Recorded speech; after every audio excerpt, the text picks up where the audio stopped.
Amber Henry is an assistant professor of African and African American studies at Harvard. She is an anthropologist of Latin America and the Caribbean, and her latest book focuses on San Basilio de Palenque in Colombia. We're speaking to her not only because she's a very interesting person, but in honor of Black History Month. Amber, welcome to Faculty Voices. Thank you so much, June. It's a pleasure to be here. When I first met you and we started talking about your experiences in Colombia, I thought you were Colombian, but that's not true. So, could you tell us a little bit about your personal journey? Sure, thanks. And you're not the first. I remember when I came to Harvard for the first time in 2022 through the Mama Lynn dissertation workshop, the Afro-Latin American Research Institute. And we've been meeting for a while, and some of the other students in the program, they said, the Brazilian students, some person found out like, Amber no de Colombia, right? Amber's not from Colombia. And some people were mad at me. They're like, Amber, what is this? What is this that you're not from Colombia? And I'm like, no, I'm not from Colombia.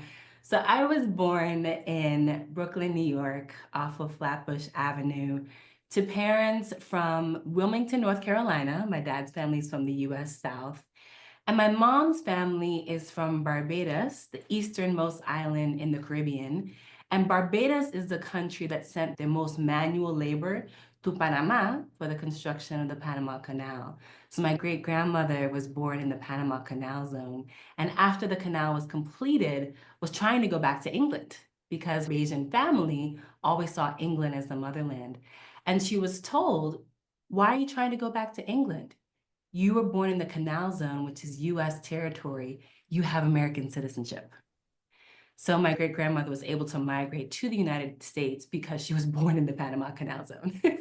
Oh, that's so interesting. So, here you have Black people in Barbados, in the Panama Canal Zone, in Panama, obviously, in Colombia.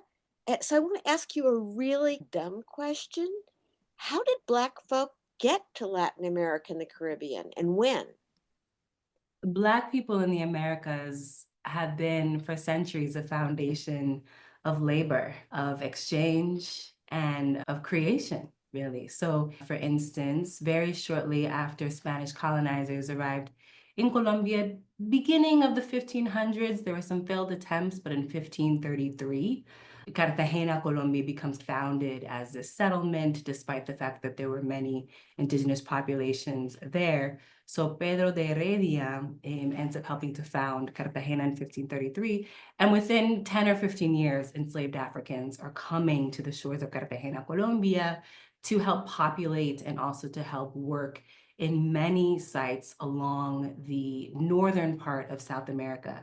Now, Cartagena at the time was the headquarters of a kind of viceroyalty called Nueva Granada, New Granada, which corresponds to present-day Panama, Colombia, Ecuador, Peru, and some parts of Brazil. So Cartagena, Colombia was the epicenter for all goods to come in and out of that area going back to Spain. And since enslaved Africans were at the time considered goods, these enslaved Africans came through the port of Cartagena for about 200 years. So Cartagena was a point of entry for many enslaved Africans to come through and enter that part of northern South America. And how did they end up on the islands? When we're talking about the islands, do you mean the islands around Cartagena or islands like San Andres? And no islands like the Caribbean. Oh, the Caribbean islands. So the Caribbean islands, many of them were colonized by the British, the Dutch, the Spanish, and the French. So many enslaved Africans were brought to the Americas as part of what's sometimes called the triangular trade, where human labor came from the coast of Africa to then work in the Caribbean in plantations and different types of agricultural forms. Then those raw goods would be transported to Europe, and then often worked in fabricas and in factories. Now, Barbados was interesting because as the easternmost island in the Caribbean, Barbados was one of the places where a lot of the ships would shore up on their resources. So it was a first stop. It was also a place where a lot of enslaved Africans stayed to work on sugar plantations in the Caribbean. So we still talking about the 1500s? Yes, 1500s. And then, of course, legal slavery ended in waves. The last place would be Brazil in 1888. And just before that, Cuba in 1886. Slavery is officially abolished. From the 16th century up until 1888 and 1886, we're seeing the legal transportation of enslaved Africans all throughout the Americas. But one thing that I love to really emphasize, and this is where my own work comes in, is that wherever there was slavery, there was escape. There was evasion, there was illusion, there were all different sorts of refusal, whether individual, collective, or sometimes nationwide, as in the case of Haiti, right? So I love to think about these processes of enslavement and escape as two parts of the same coin. And that is why I'm so excited to continue to develop my first book project, which is about the practice of marronage in Colombia. So could you tell us a little bit about that project? Sure. As I mentioned, the Cartagena de Indias ends up becoming a settlement of the Spanish in 1533. And shortly after that moment, enslaved people, captive Africans, are running away, right? In 1599, one individual by the name of Bencos Piojo gets on the Spanish radar as he's running away from captivity in Cartagena. And it begins this more than 100-year long process of negotiating autonomy outside of the city of Cartagena. And I say autonomy because it's an interesting question to think about what people are seeking when they are escaping, when they are evading, when they are refusing the yoke of slavery. Is it freedom? Is it something like freedom? And what does it mean if what they were seeking was freedom, but that freedom was never fully attained, right? If you look at the statue that commemorates the Maroon community of San Basilo de Palenque, June, I know you've been there yourself, so you've seen the statue. It's a statue of the Maroon leader, Bencos Piojo, who is on a pedestal in full bronze, and his arm is outstretched, just reaching forward. He has a gaping mouth, wide eyes, and his hand is just reaching into the horizon. The other hand is by his hip, and you can see the broken chains. And that posture, June, to me is so evocative because it thinks about what it looks like to reach towards something, even if it's always just beyond your fingertips. And if we think about that posture, it also speaks very closely to what so many of us are experiencing today, right? What does it mean to reach towards something, forward, to yearn, to long, to desire for something that we can see in our minds, but can't yet touch in reality? How do the present moments, whether it's the present conditions for enslaved populations in the 16th century Latin America, or the conditions of Black, Brown, and even non-Black and Brown people in the 21st century Americas, how do those conditions inspire us to reach towards something? What does that entail? And what kinds of imaginative strategies are activated to let that reaching happen over time and perhaps one day even? When you're talking about strategies, I think of the statue and the reaching for the sky, but I also think of the martial arts that the people in Palenque developed as a form of defense and resistance. Could you talk a bit about that and also what is so special about Palenque in terms of what grew out of those martial arts? Certainly, we know that Maroons are populations of people set up that are often evading, that are often creating, yes, their own communities with agricultural practices, social organizations, and military strategies that allow them to sustain themselves, but they're often also in opposition to a threat, right? And what I love about Palenque in particular are the really smart ways in which survival strategies become baked into everyday life in ways that are part of the quotidian, but also fun and engaging. And we see this in Palenque with the practice of boxing. So for centuries, you can witness palenqueros participating in boxing. We might think about boxing today as residing in the bodies of men, but older women, young girls, aunts, uncles would participate in boxing as this strategy of allowing themselves to be ready, this readiness. And what I think, June, about boxing is that it's a way of allowing one's body to be specifically attuned towards the possibility of flight, of fugitivity, of defense, right? Without it needing to always be combative, but it can just, it's a readiness, it's a preparedness, right? And so what that means is that there's a holiday in Palenque on the 20th of January where people will practice boxing to this day. There's also a tradition of throwing water on one another, but just this practice of having these very informal boxing rings, challenging one another, and developing a strategy that's very endemic to Palenque. So what this means is that there are centuries of palenqueros practicing boxing in ways that also really take advantage of the agricultural work that's happening so that a lot of people are very strong and very able-bodied in this way. And then in 1972, we see the rise of a very special palenquero who brings all of this to the realm of international boxing. And that individual is called Antonio Cervantes, nicknamed Kid Pambele. So Kid Pambele becomes the first Colombian, not first Black Colombian, the first Colombian full stop to win the World Cup, to win the international boxing championship and really puts Palenque on the map. And this leads to a host of opportunities for Palenque that really sets the village aside from other communities around San Basilo de Palenque, that some of them which were also Maroon communities, but weren't able to position themselves in the same way, in part because they didn't benefit from having these boxing champions. So Palenque today is a destination for roots tourism. Could you tell us a bit? Certainly. The first anthropologists start to arrive in San Basilo de Palenque in around the 1950s. Alqueles Escalante publishes some work in Palenque in, I believe, 1959.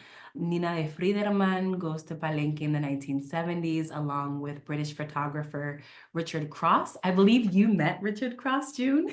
Yeah, he is American, though. Oh, he's an American photographer. Yes. Okay, very good. So early on, a lot of the attention to Palenque really was around its ethnographic and linguistic abilities. Around the 1970s, we see this initial attention with Kitpam with his success in boxing. But in 2005, something really interesting happens. The UNESCO names Palenque an intangible World Heritage destination for its immaterial contribution to culture or oratory and these linguistic practices.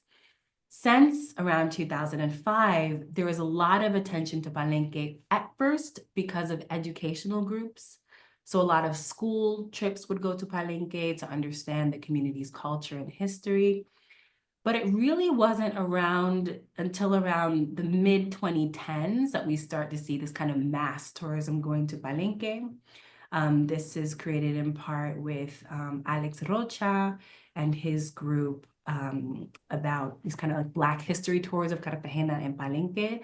And then in around 2017, 18, I met with a few Palenquero tour operators and owners to list some of their tours on sites like TripAdvisor so that travelers could learn about them before traveling and then go to Palenque. What that means is that Palenque is now a huge site in Colombia for what's called roots tourism, Black roots tourism, or pilgrimage tourism. And some of these tourists might go to places like Jamaica, like Brazil, like Cuba, if they're able. And they're often tourists who are seeking experiences that bring them closer to Mother Africa, to this African diasporic kinship, without having to make the transatlantic journey across the ocean to Africa, which is often a very difficult logistically and financially trip for people to make. So Palenque has emerged as a site of Black roots tourism as a way for people to try to envision what it might be like to live in a community that was able to persist since the colonial moment and was able to carry over and create their own new visions of what a African Creole society might look like if there was not as much interruption from the contemporary modern processes that we see in places like Boston, Massachusetts. What is the impact of this roots tourism on Palenque? June, that's a layered question. One of the impacts is that it has created avenues for economic influx that were not otherwise available to Palenquero businesses. There are now hotels in Palenque. We have a Supergiros, which is like a money transfer business. There is a chain of restaurants, all Palenquero owned and operated. Many of the streets have been paved as well, which facilitates the transportation of vehicles through the main roads of Palenque. There is also some infrastructural development, mainly around the renovation of a boxing gym in Palenque, which was renovated in 2014, structures in the plaza that also commemorate this UNESCO history. And a lot of people go straight to Palenque as opposed to having to use middlemen of other companies. It's a double-edged sword, though, because tourism in Palenque, it has a particular language, and not everyone is able to participate in it equally. For instance, those who have access to English language are disproportionately advantaged when it comes to Palenquero tours.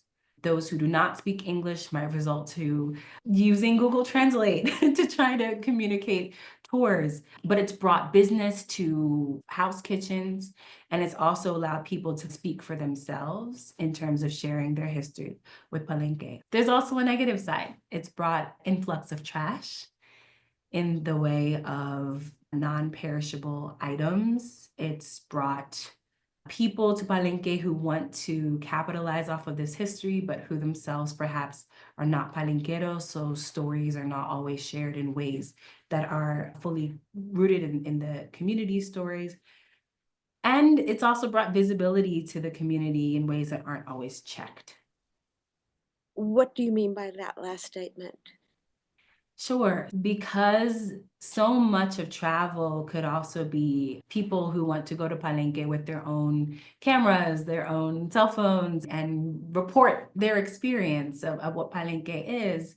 What tourism allows is that you have so many authors, right? Anyone can purport that they are the expert of Palenque, even perhaps a tourist who comes in with a video camera and says, I'm going to tell you the story of Palenque in English, French, Portuguese, and this is the version. And because there isn't as much information about Palenque, that can very easily be seen as the authoritative version. Foreigners, travelers can also go to Palenque for very short stints of time and then report findings or report stories that are then seen as being authoritative versions of Palenque without doing this kind of long-term ethnographic engagement that requires access based on who you know and who you're speaking to, as opposed to perhaps, pulling someone off the side of the street, speaking to them, interviewing them, taking that back home and saying, this is the official history of Palenque.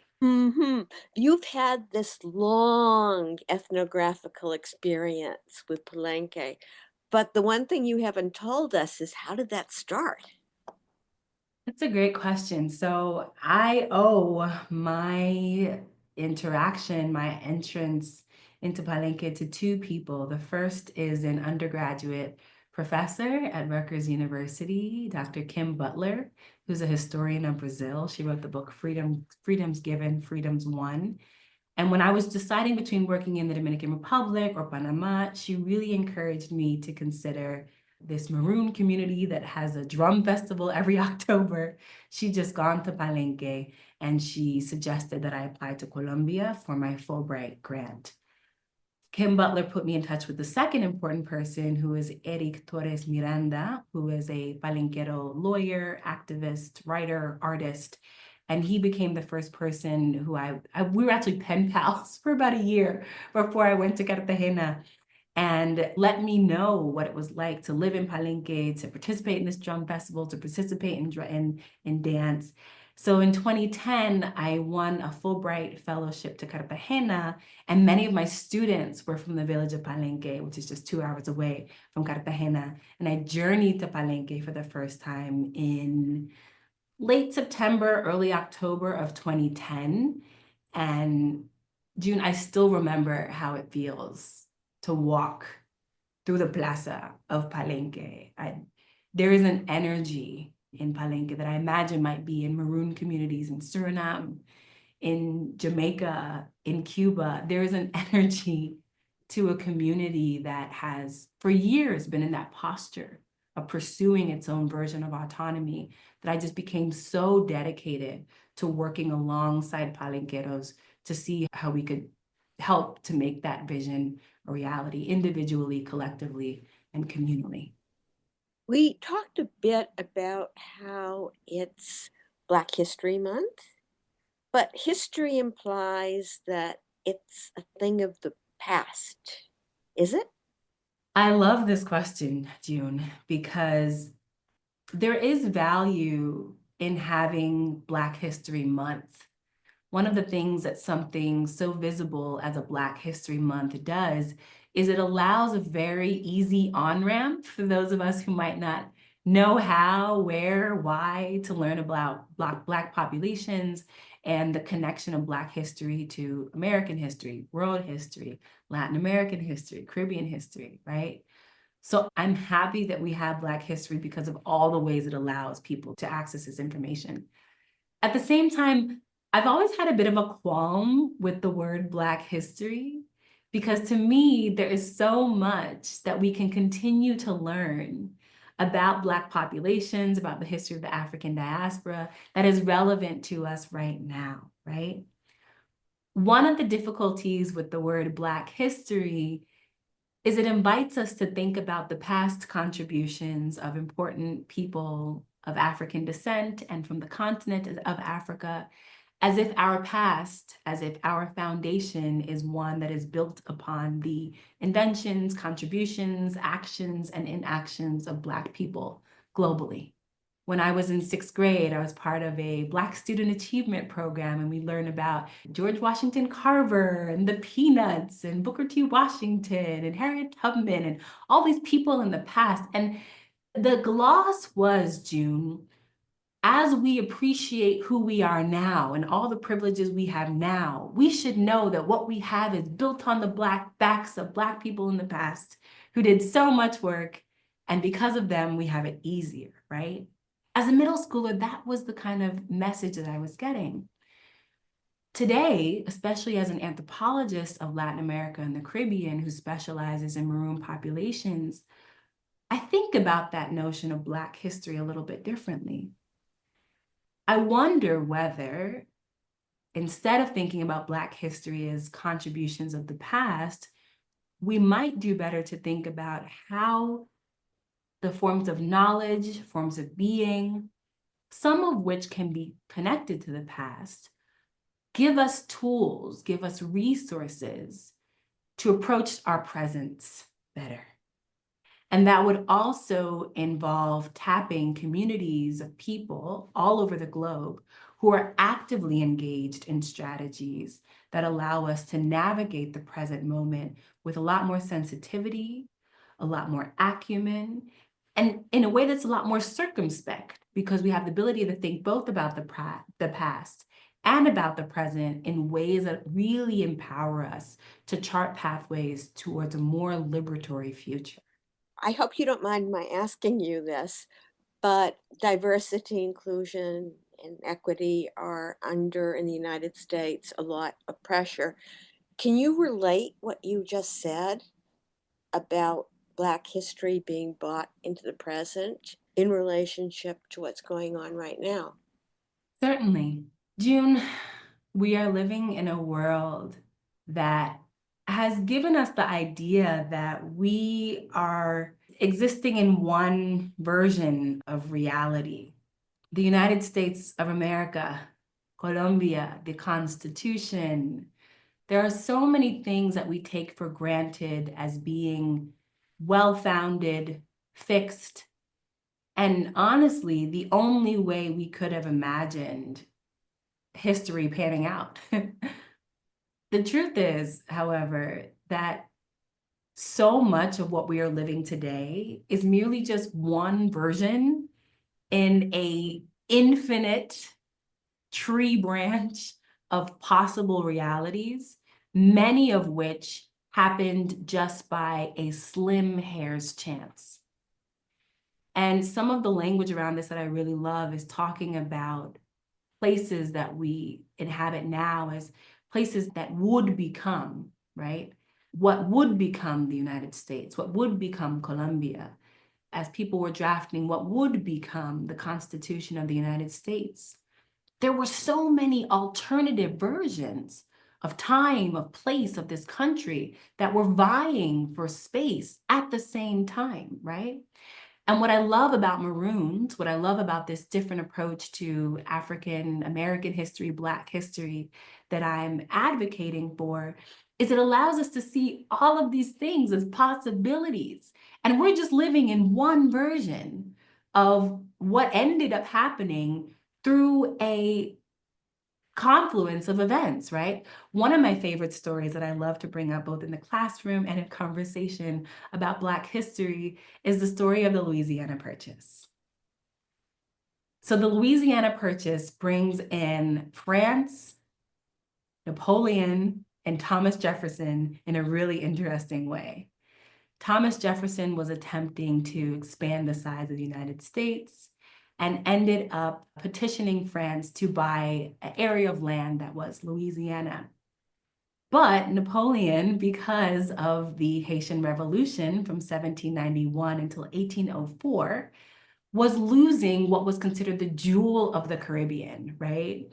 So because of losing so much money from Haiti, revolting against the French and fighting for their independence, Napoleon ends up selling a much larger portion of land to Thomas Jefferson, effectively doubling the size of the United States, all because of losing funds to the Haitian Revolution, right? So that's a beautiful way of looking at how the United States potentially would not have even been the size that it is on the map today were it not for the Haitian Revolution. And that to me, June, really calls up the ways in which all of these potential futures were nascent and inchoate and coming together in the same way. So how could we perhaps look at Black history as like alternative futures, right?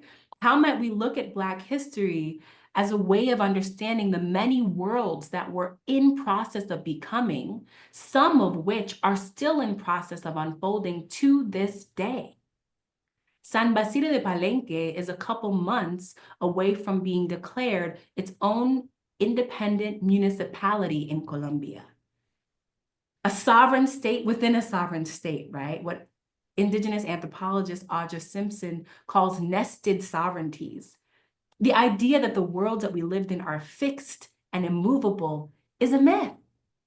So I love this view of Black history that allows us to see all these different possible worlds, the ways that they evolved and the ways that they continue to evolve so that we can also participate in new world building right here, right now, on planet Earth, not somewhere else, not in the deep seas, not in Atlantis, right? Not in these mythical places, but from the very spaces where we live, breathe, work, and make community today. Wow, you're a thinker, you're an author, you're an anthropologist, but there's one thing we haven't talked about, and that's your classes. How do you get these points of view into your classes? What are you teaching? Can you talk to us, especially in the context of Black History Month? Certainly. Thank you, June. I have another life as a performer. I grew up loving musical theater, loved going to Broadway, off Broadway, whenever my father could take me. And I approach my classes the way I might approach writing a script. All of my classes have a first, second, and third act. And I do that because I think it's important to have, again, an on-ramp for folks to get into information. And then in the middle, we can go through all the difficult stuff. But classes should also resolve themselves in ways that allow students to think about how they might connect what we've learned in the course to their broader social, political, intellectual, and personal lives. So I have two courses that I've developed here at Harvard that are kind of conference courses. One is my favorite. It's called The Politics of Paradise, Tourism in Latin America and the Caribbean. And that's really connecting this notion of paradise to, it's actually Columbus's travel diaries and letters back to Queen Isabella and King Ferdinand. So when Columbus arrived in the Americas in 1492, he started writing these letters back to Queen Isabella describing what would become the Bahamas as this paradisical land where the natives had so much wealth and so much gold, and they were also so naive that it could all be taken away. So we see from the onset that the way paradise is employed in the 15th century is this is a land with abundant resources that we can just operationalize towards our own end. So that's how we start thinking about paradise. Then we go through ecotourism, medical tourism, sex tourism, dark tourism, post-conflict tourism, all these ways that paradise is conceived of as a way of attaching a particular version of myth and fantasy to a specific locale. And we end the course thinking about sustainable tourism and what it might mean to use tourism as a way to encourage conversation between different groups of people. A course I'm really excited about within the theme of Black History Month is my course on Maroons and freedom building. It's called The Place of Freedom, Marunage from Palenques to Quilombos. And what I love about this course is it really centers the people who thought about freedom not as a when, but a where. Not when can we be free, but where can we be free? Where can we go to be free now? So that course will look at maroon communities in the Dismal Swamp in the United States, Virginia, freedom communities in Texas, the US, and then of course maroon communities in Jamaica, Cuba, Suriname, Colombia, Brazil, and all sorts of places like that. I'm also really passionate about methods. So as an anthropologist, I've developed two courses about qualitative research methods. One is Storied Lives, Methods in Oral History, and the other is Thickening Description, Black and Indigenous Ethnography, which of course is a play on Clifford Geertz's notion of thick description. And I always bring in Latin American and Caribbean and also continental African texts as examples both of oral history, but also what it means when people who were traditionally the object of anthropological study themselves become anthropologists and bring in some of their indigenous practices into the ways we collect stories of others and approach research in a way that is a lot more equitable with the communities with which we're conducting these forms of inquiry. Do you have any concluding words for us? Let's see, concluding word. First, I just want to congratulate Faculty Voices and the Revista and the work that you all are doing to really showcase so many approaches to Latin America. Harvard is a place that is really thinking about the way Latin America is in conversation with different parts of the world and the types of scholarship we produce in unique ways. A lot of that work is being done at the Afro-Latin American Research Institute under the directorship of my mentor, Alejandra La Fuente. I think perhaps what I'd like to say is as we think about Latin America, how might we connect Latin America to African diasporic places that we don't always think about, right? Many of us know that Brazil is the cuna, the cradle of Blackness in Latin America, followed by the United States in North America, and then Colombia.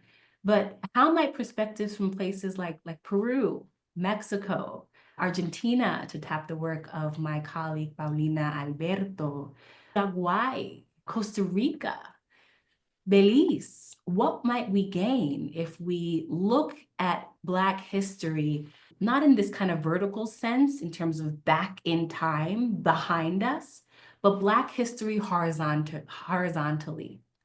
What might it look like if we take a lateral approach to Black history as opposed to this vertical approach where we're thinking about the past and instead looking around us? Where might we see examples, motivations, inspirations to think about Blackness and our connection with African diasporic people in a way that's a lot more nuanced and a lot more sensitive if we're just looking around ourselves, right? And I think that's something that we could really do here at Harvard and in the surrounding communities. Thank you so much. You've been listening to Amber Henry. She's assistant professor of African and African American Studies at Harvard. Thank you for being on Faculty Voices, Amber. Thank you, June.